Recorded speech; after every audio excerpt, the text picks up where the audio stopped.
Okay, I'm going to tell you what my truth is right now at this stage. Like it changes all the time. But before I even finish telling you what my truth is, my truth will change. But you're going to get what it is when I first start talking.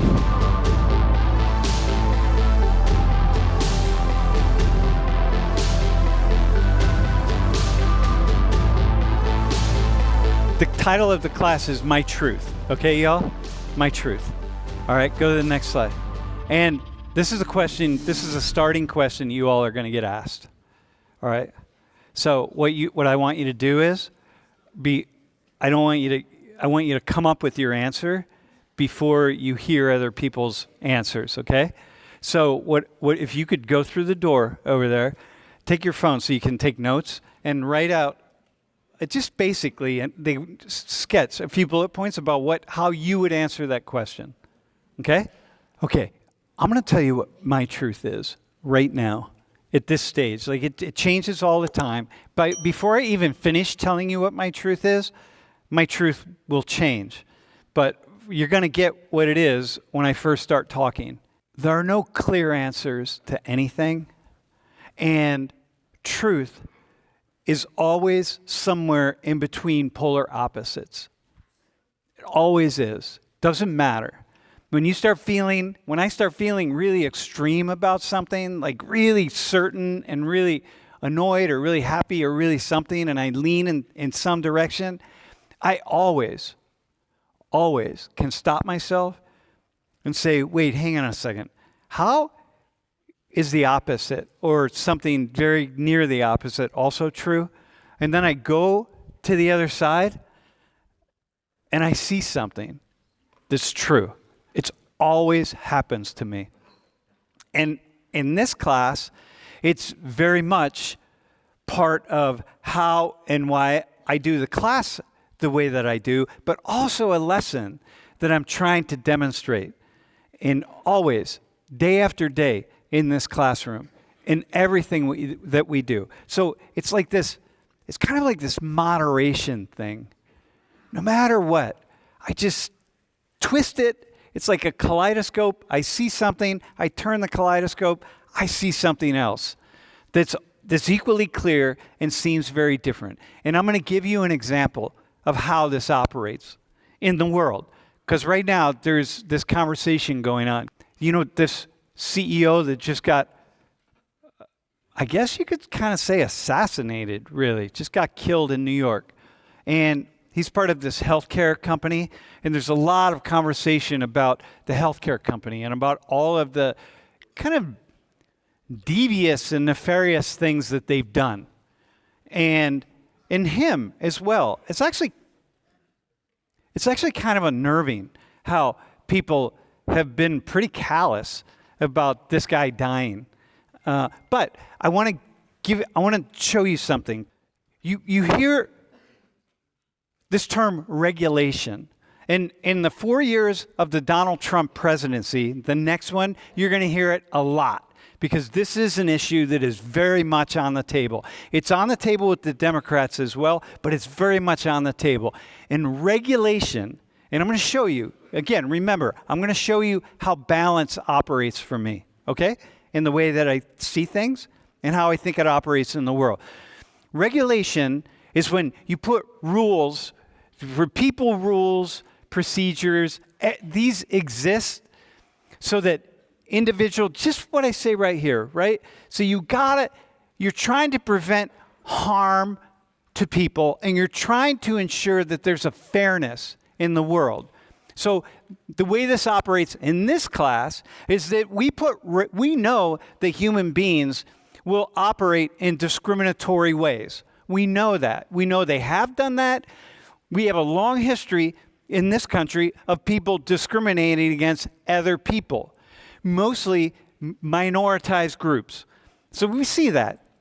It's part of life. And the only reason it stopped is because we stepped in, the government stepped in, really at the demand of the people and said, hey, we're going to pass these laws and we're going to make this really impossible or illegal for these discriminatory actions to take place against these people. So we passed laws.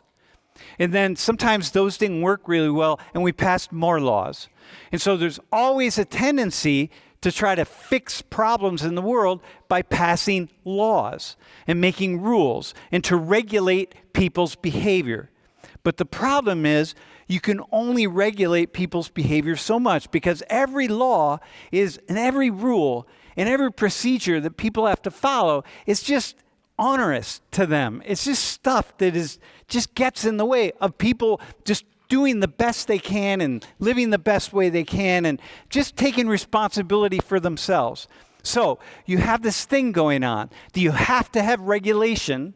You have to have regulation, okay? But you can't have too much regulation, because if you have too much regulation, then everybody's just walking around being like robots and following these rules, and you curtail innovation and you curtail people's behavior. And this is, of course, what's on the table right now for the next 4 years, because the current administration is saying, look, there are far too many regulations, and we need to cut back on these regulations. The past administration, the Biden administration, said there are far too many regulations. They just see regulations in other places.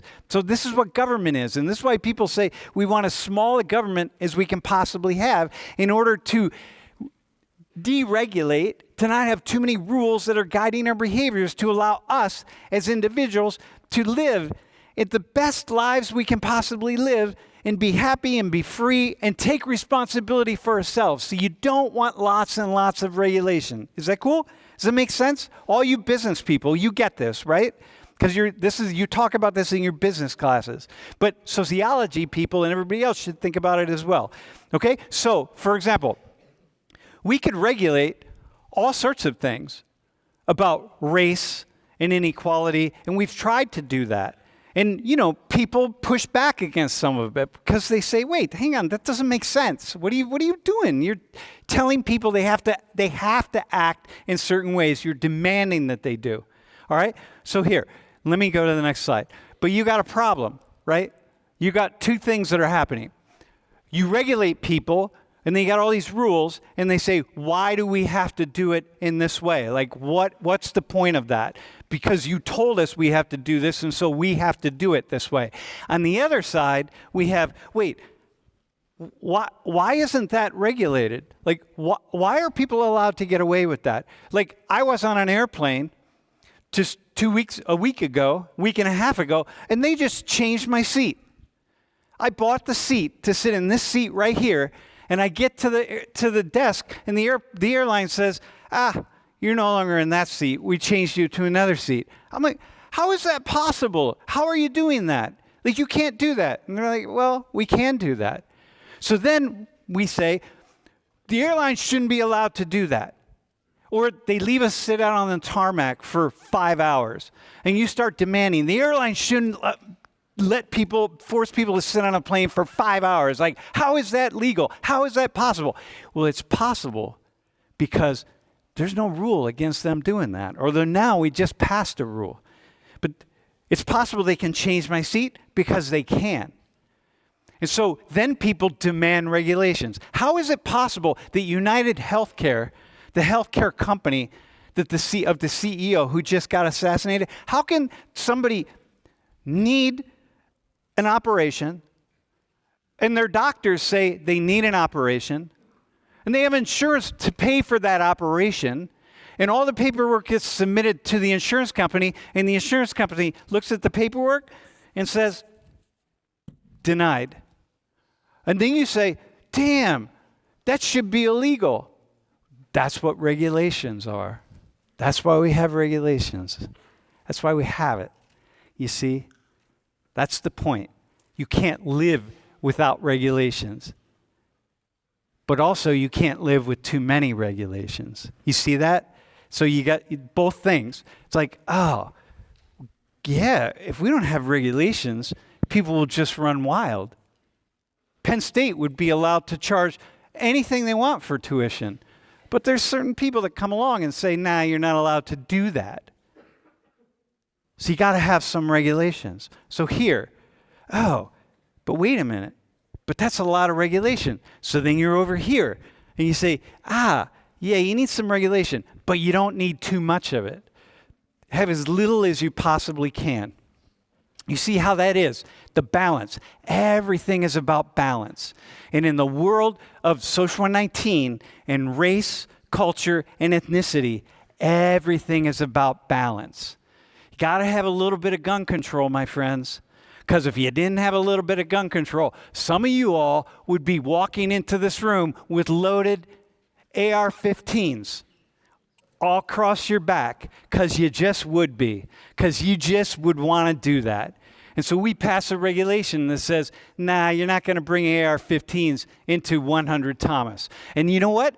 You're going to bring AR-15s in 100 Thomas, and one of you knuckleheads is going to drop the gun, and you're not going to have the safety on, and it's going to go off. Because one of you is going to be a knucklehead and do that. And so we're going to have a regulation, and that's how we go. But now, regulation, but how much regulation do we need? Do we need how much? Where do we stop? You see, this is the point. When you think about social 19, as you move on, think about balance. It's about balance, and it's all about balance. What's the one thing you know to be true? What I came up with was nobody actually knows what they're doing. Like, everybody's just making it up as they go along. Can you say more about that?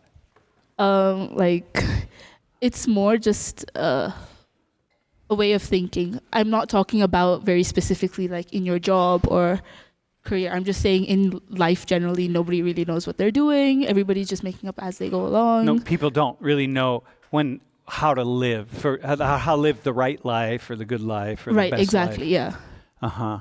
It's just nobody, like, there's no such thing as the right life. So there's no path for people to follow. They just pick up where they go, pick up things where they go from different people that they meet. Uh-huh. So and they just follow people around them, like their families and. Yeah. So what they know to be true. Yeah. And what religion are you? I'm Christian.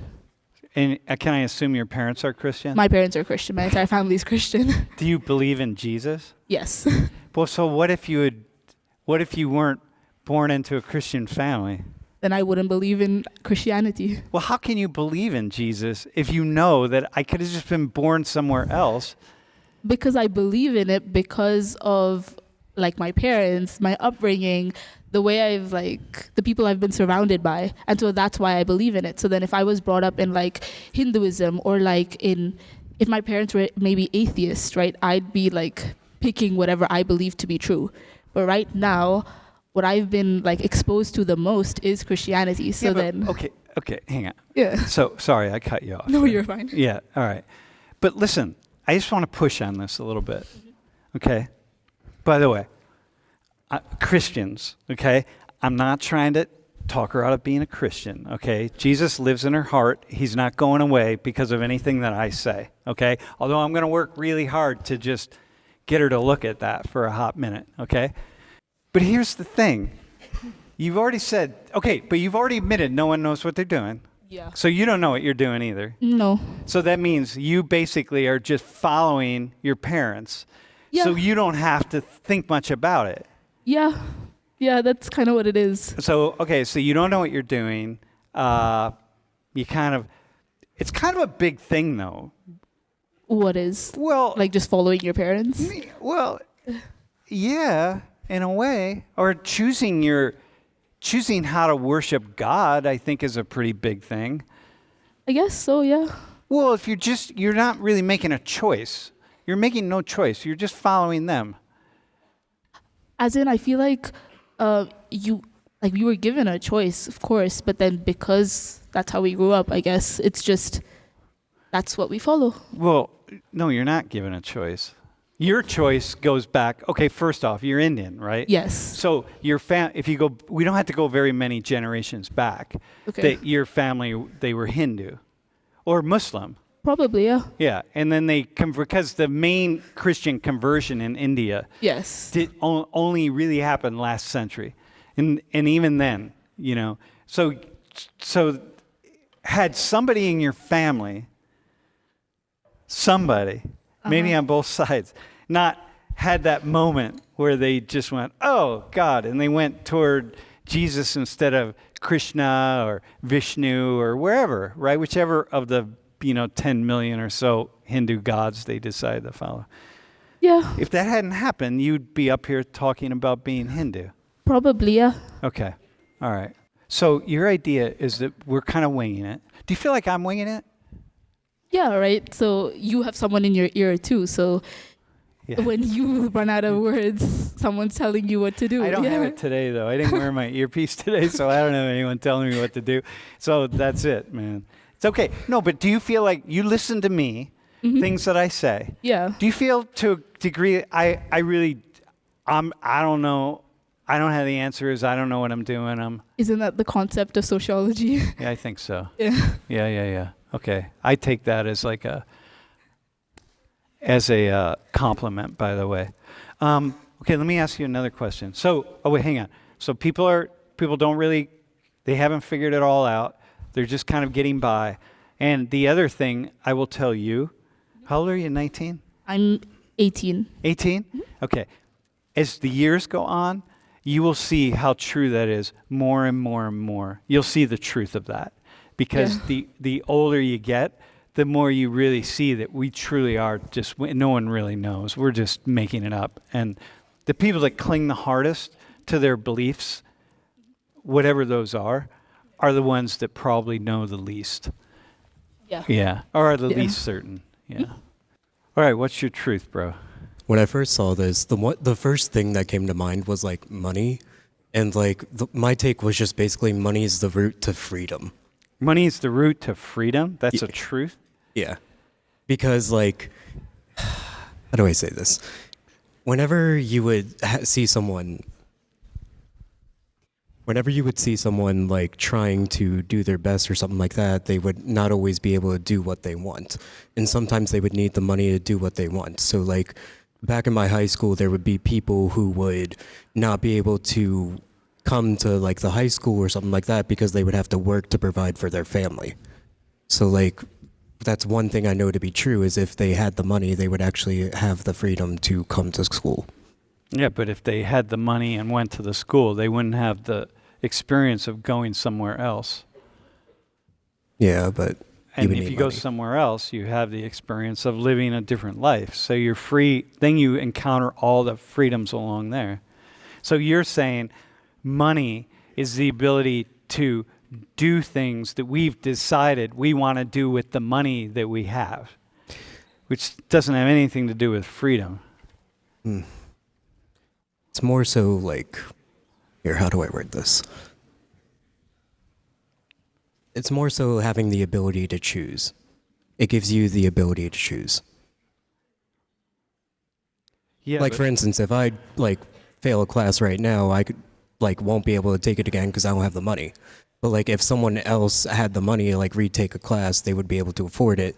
They have the choice to do so. But so I want to just push that back on that. Choice is an obligation. You have to choose between these various things.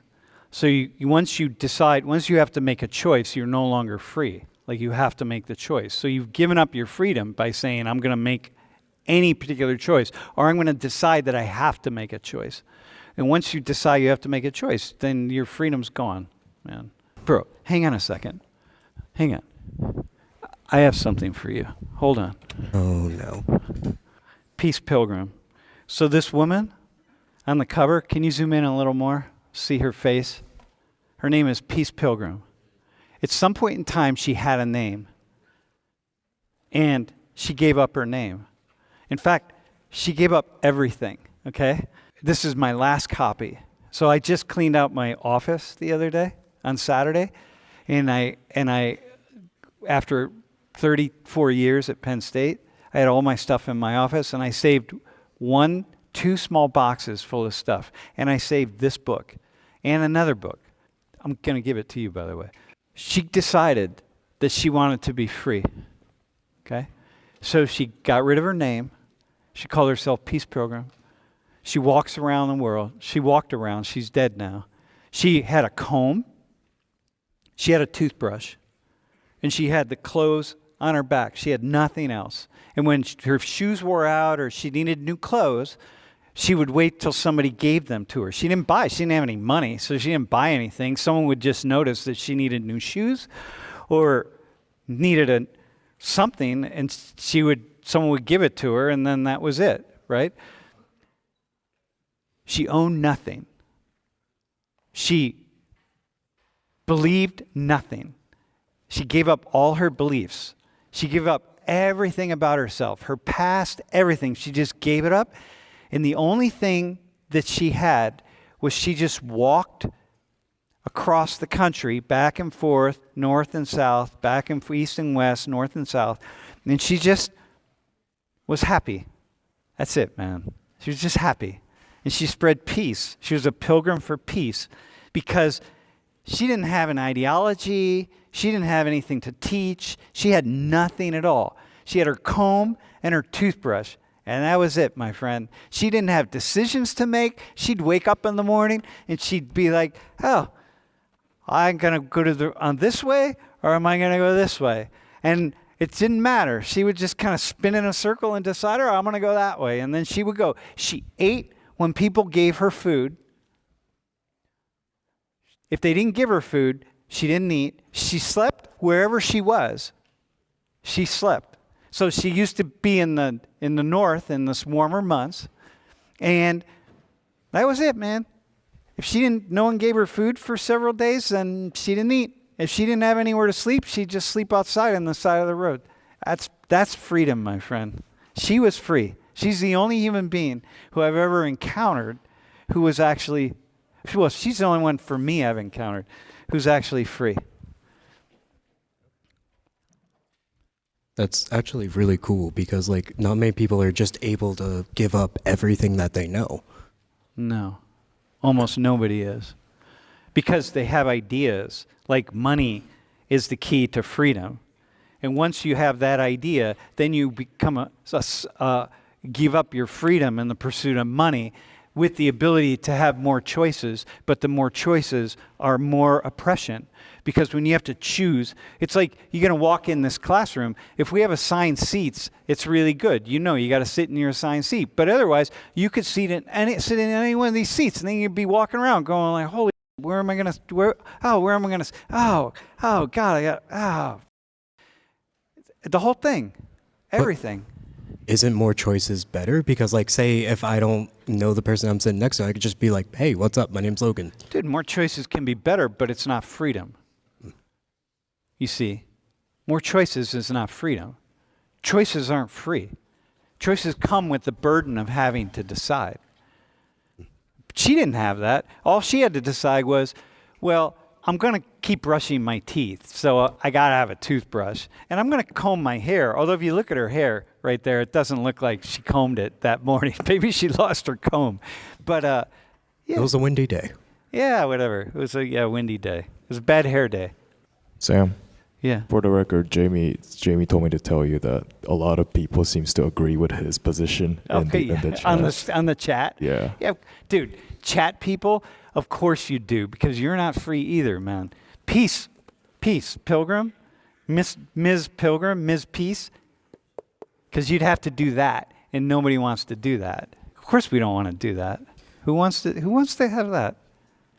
So if we just give up every possession similar to her, is it more likely for us to be happy? Not necessarily. No. Although she was pretty damn happy, man. Like, you can watch videos of her. She was pretty damn happy. And by the way, you know how she died? In a car crash. Yeah. That sucks. So, yeah, it sucks. But it's not about that. It's about recognizing that decisions, opportunities, and things don't bring freedom. And that's a truth. That's a truth for me. It's okay. One. But it doesn't mean I can get away from it. I mean, I can't get away from it. I'm just accepting that I can't be free. Yeah. Isn't it possible to be free, though? Or is it harder now in today's world? Yeah. Be her. Would it be easier to be happy in earlier times or now? Maybe in earlier times, actually. If I had to guess, I would say maybe in earlier times. Yeah. We clog our minds with all sorts of stuff. Yeah. Dude, the more you have, the more you have to deal with. And everything is a weight. Every object, every opportunity, every decision is a weight. And so, okay. Irvin, you met Irvin, right? Oh, yeah. Irvin, when he was in prison, Irvin was far more free than anybody in this classroom. And he was in prison 52 years. And even when he was in solitary confinement, he was the most free. And in solitary confinement, that was it, 23 and a half hours a day. And he would get out, and then he'd come for 23 and a half hours a day. He was free. He had nothing in solitary confinement. Do you think that's all due to perspective? Yeah, it's all perspective, but it's what it truly is. Yeah. Sam, could I add something on top? Because, okay, Jamie was also saying that almost everyone's saying that she isn't free. She's not, the Peace Pilgrim is not free? And also, but could I also add something on top and helping push back? Yeah. So most of y'all know I used to be homeless because y'all watched the video regarding me asking Irvin questions.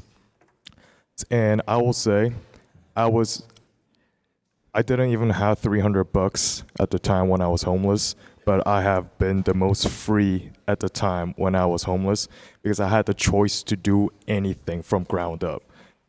I am probably the richest I am now in my life. I am able to pay for this school, but I feel the most inhibited in terms of my action because I got to follow the school. I got to follow the school laws. I got to follow this curriculum that is set before me. You have to make decisions. Exactly. And also, it feels to an extent that decisions made for me because totally. I'm in school. So if the argument is, money gives you freedom, well, I'm the richest I am now, but I definitely feel a lot less free than I used to be. Dude, it's you and Irvin, man. Yeah, exactly. Dude, I just want to sign this for you, all right? I'm going to say, go in peace.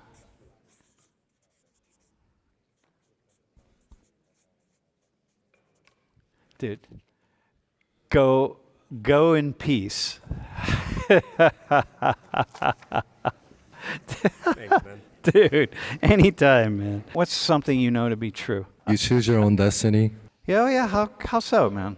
No one is to blame for anything that happens to you in life except you. Okay, so now you know I'm going to disagree with you on that. What do you think I'm going to say? I feel like you're going to say there's a lot of people that you'll meet, and you are not the only factor that determines everything that happens to you in life. Yeah. Dude, even you. What are you doing here? How'd you get here from Korea? What are you doing here? So my parents don't like the Korean education system. Yeah. Where like everyone's like studying, they don't work out, they lack social skills like in general. Yeah. That's why my mom wanted me to study here. Yeah. So if you go abroad to go to school, you're going to learn you're going to learn to be in the world in a different way. And then you can come back to Korea and you'll have these different perspectives and different ways of seeing life. You'll have a different personality. Yeah. Okay, so you didn't choose that destiny, your parents chose it for you. I mean, I sort of agree with my parents, so... Dude, you agree with your parents because they're your parents. You're right. Okay, so you better give us something else that you think is true because we've now thrown that one out completely. Dude, I'm 3 for 3. Alina, got it? Logan, got it? I'm 3 for 3. But I feel like that's the mindset that you should have in your life. Okay, that's a different story. To like succeed. Okay, so the mindset that you think is important for success is the one in which you take responsibility. Yeah. You see yourself as being responsible for your destiny. Yeah. So how does that work out in your life? basically, if you blame everything on others, like you can't have personal growth. That's how I feel like. So if you blame other things, but Koreans are pretty good at taking responsibility for themselves in general. I think that's debatable. All right, in what way? I mean, hang on. Let me do this. You're here. It's like this way or this way, right? So you would think in the United States, because we're such an individualistic culture, you think that we would be really over the top in terms of taking responsibility for ourselves. But I look around here, man. It just seems like people are always blaming other people and other things. And so how do you think the U.S. compares to Korea in that way? So I've been here for like 4 months, so Okay. I'm not sure about that. Yeah. But I could clearly spot differences between South Korea and here. Yeah. Like what? I feel like here there's like a lot of freedom and it's really diverse. Okay. In terms of like race and sexuality, it's And really thinking. diverse. Yeah. And thinking. Whereas in Korea, there's more, it's like you're more following the thinking. You're more aware of what other people around you are thinking. Yeah. So you got to the place where you said, all right, it's better, we will grow more, and we'll be better prepared the more we take responsibility for our actions and ourselves. Right. And so the more we do that, the more we're really ready to engage in the world, the better people we will be. Yeah. Yeah. All right, I'll buy that. I think that's true. But I don't think it changes our destiny. The destiny is the destiny because, dude, tonight you might decide I'm going to go to the library to study, and you make that decision, and you slip on some wet cement or something and fall and hit your head and get an aneurysm and die. Like, it doesn't matter. Like, you don't know what your destiny is. Yeah, that's a valid point. Yeah. Well, here's the thing. I'm going to leave you with this idea. Every decision you make, like every doorway you walk through, has positive consequences and negative consequences. There are good things that are going to happen and bad things that are happening. Doesn't matter what the doorway is. So if it's a doorway that you really want to walk through, like, you graduate from Penn State and you land the best possible job, or you join the military in Korea, you get the best possible position. Down that path are bad things and good things. And if the worst thing happens to you, like, for example, you're on your way to the library tonight and you fall and you get a concussion and you spend 3 days in the hospital, there are going to be positive consequences from that and negative consequences. And at the end of your life, you're going to look back and you're going to be able to see all the positive and negative consequences that came from positive and negative things. And if you get that, all you got to do is understand that, and that's how you live a good life, man. No, but what about having a concussion is positive? Because positive things are going to happen. You're going to be in the hospital, and you're going to meet somebody. Maybe it's going to be like you're the person that becomes the best friend for the rest of your life. Or you decide, I can't do my data science major anymore. I'm going to major in something else. And because you major in something else, you find God. And because you find God, you become like a minister. And because you became a minister, you did something, you saved someone's life, or God knows what. I have no idea. It's endless. It just rolls like that. So the more you accept, bro, you get this, right? You get it? You see that? The more you accept everything that happens to you, and the more you accept that if I choose, Logan, this or this, doesn't matter which one I choose, positive things will happen and negative things will happen. Positive things will happen and negative things will happen. Doesn't matter. As long as you accept that, dude, life is awesome, man. Come here. Dude, see that? Have a seat. Dude, this guy. All right, so I guess the question would be, what is my truth? No. Yeah, that's right. What's your truth? What's the one Right. thing you know to be true? Dude, and by the way, hang on. They applauded you. So they really, really want to hear. Okay? Well, the only thing I definitely know for sure that is true is that there's nothing that can be fully true.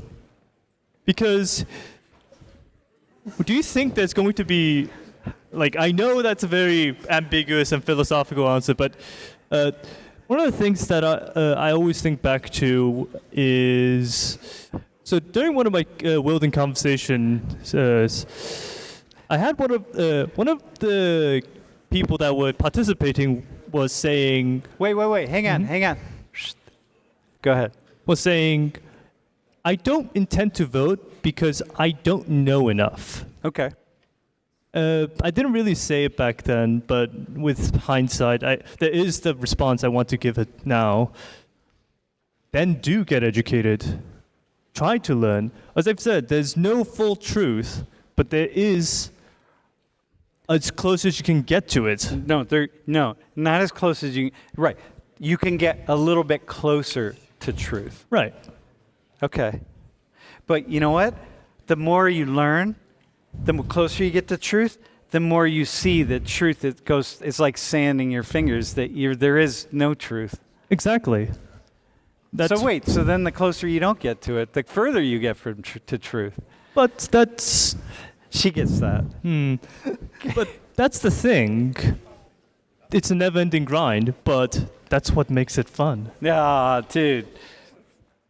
Yeah, exactly. Yeah. All right, I got it, man. All right, that's why we're here, by the way. Dude, thanks, man.